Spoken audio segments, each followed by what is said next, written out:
सुप्रभात। मैं हूं जगेंद्र राणा। आज हम जिस आध्यात्मिक विषय पर चर्चा कर रहे हैं वह है वासना, कामना और तृष्णा। वासना, कामना और तृष्णा परमात्मा में तद्रूपता प्राप्त करता हुआ साधक जब असंशक्ति नामक पंचम भूमिका से आगे बढ़ता है तो उसे संसार के सारे पदार्थों में एकमात्र चैतन्य सत्ता परमात्म तत्व का ही अस्तित्व अनुभव होने लगता है। संपूर्ण विश्व एक परम चैतन्य में ही विलय होता हुआ मालूम होता है। अद्वितीय और निर्विशेष परमात्मा में बुद्धि दोष के कारण तू और मैं ये ऐसी कल्पना होती है, वही संपूर्ण विकल्प समाधि में विघ्न रूप से स्फुरित होता है, किंतु तत्व वस्तु का यथावत ग्रहण होने से वो सब लीन हो जाता है।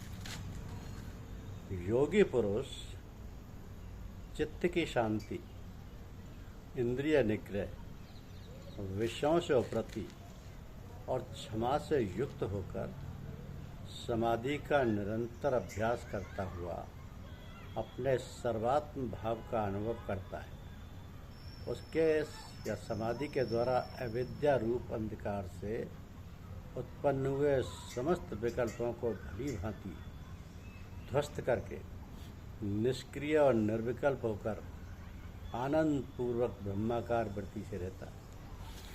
तो जिस समय रात दिन के निरंतर अभ्यास से परिपक्व होकर मन ब्रह्मा में लीन हो जाता है, उस समय अद्वितीय ब्रह्मानंद रस का अनुभव कराने वाली वो निर्विकल्प समाधि स्वयं सिद्ध हो जाती है। तो वाणी को रोकना यानी वाणी संयम, अधिक पदार्थों वस्तुओं का संग्रह न करना, लौकिक पदार्थों की आशा छोड़ना, कामनाओं का त्याग करना और नित्य एकांत में रहना, ये सब योग का पहला द्वार है। एकांत में रहना इंद्रिय दमन का कारण है। इंद्रिय दमन चित्त के निरोध का कारण है और चित्त के निरोध से वासना का नाश होता है। वासना के नष्ट हो जाने से योगी को ब्रह्मानंद रस का अविचल अनुभव होता है। इसलिए मुनि या साधक को सदा प्रयत्न पूर्वक चित्त का निरोध करना चाहिए। अत्यंत वैराग्यवान को ही समाधि का लाभ होता है और समाधिस्थ पुरुष को ही दृढ़ बोध यानी ज्ञान होता है तथा सुदृढ़ बोधवान को ही संसार बंधन छूटता है और जो संसार बंधन से छूट गया उसी को नित्यानंद का अनुभव होता है। तो निद्रा, लौकिक बातचीत अथवा शब्दादि किसी से भी आत्म विस्मृति को अवसर न देकर किसी भी कारण से स्वरूपासंधान को न भूलकर अपने अंतःकरण में आत्मा का चिंतन करना चाहिए। ब्रह्मा से लेकर संपूर्ण संसार में जितने पदार्थ हैं सब मिथ्या हैं, इसलिए अपने को सदा एक रूप से स्थित परिपूर्ण आत्मस्वरूप देखना चाहिए।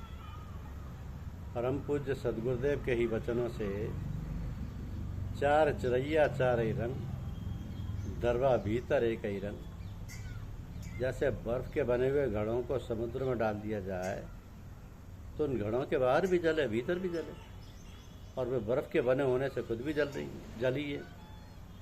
तो ऐसे ही संपूर्ण चर प्राणियों के भीतर भी परमात्मा है और बाहर भी परमात्मा है और वो स्वयं भी परमात्मा स्वरूप हैं, अर्थात सब कुछ परमात्मा ही परमात्मा है।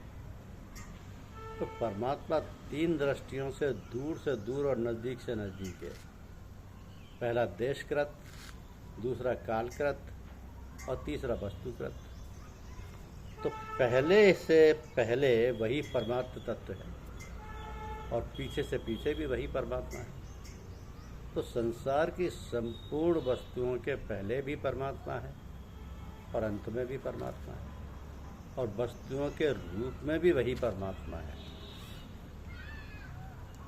उत्पत्ति विनाशशील पदार्थों के संग्रह और सुख भोग की इच्छा करने वाले के लिए परमात्मा समीप होने पर भी दूर है, परंतु जो परमात्मा के सम्मुख है उसके लिए परमात्मा नजदीक है।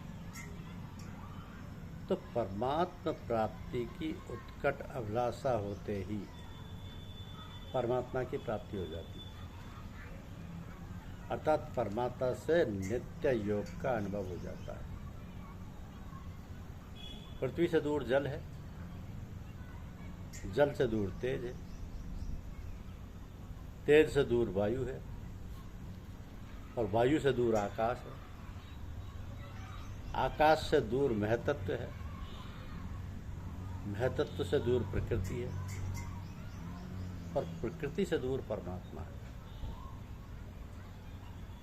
फिर से समझिए इसको कि पृथ्वी से दूर जल है, जल से दूर तेज है, तेज से दूर वायु है, वायु से दूर आकाश है, आकाश से दूर महतत्व है, और महतत्व से दूर प्रकृति है, प्रकृति से दूर परमात्मा है। इसी तरह परमात्मा हमसे दूर है, और वो दूर से दूर होते हुए भी व्यापक रूप से सब में स्थित है।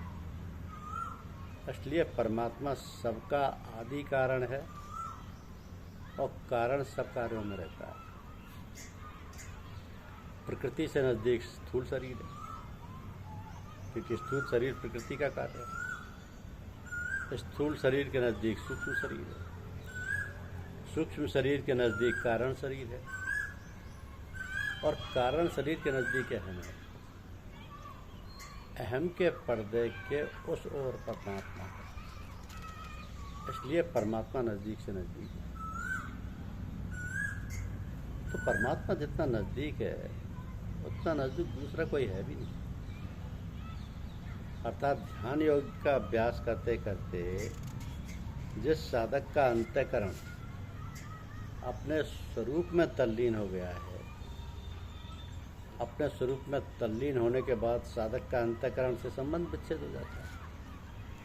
तो वह संपूर्ण प्राणियों में अपनी आत्मा को देखने सत्य स्वरूप को स्थित देखता है।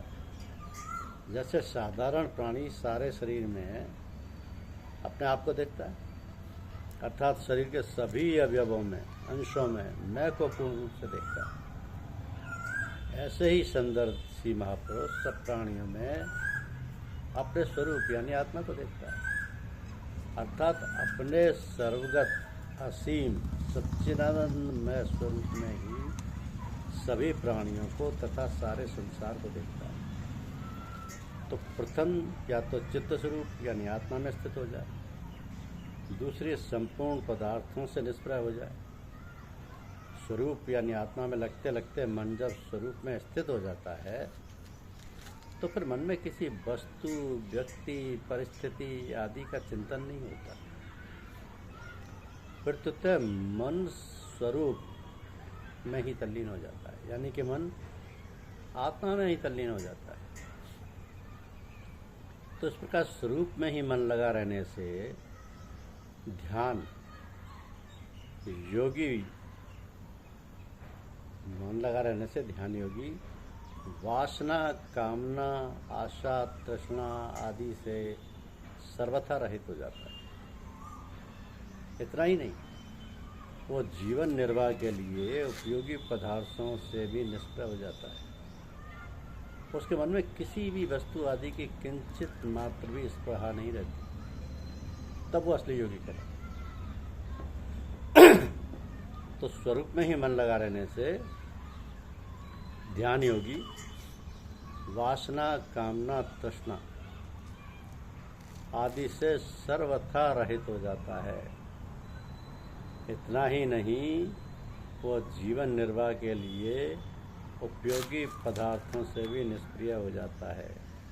उसके मन में किसी भी वस्तु की किंचित मात्र भी स्फुरता नहीं रहती, तब वो असली योगी होता है। धन्यवाद।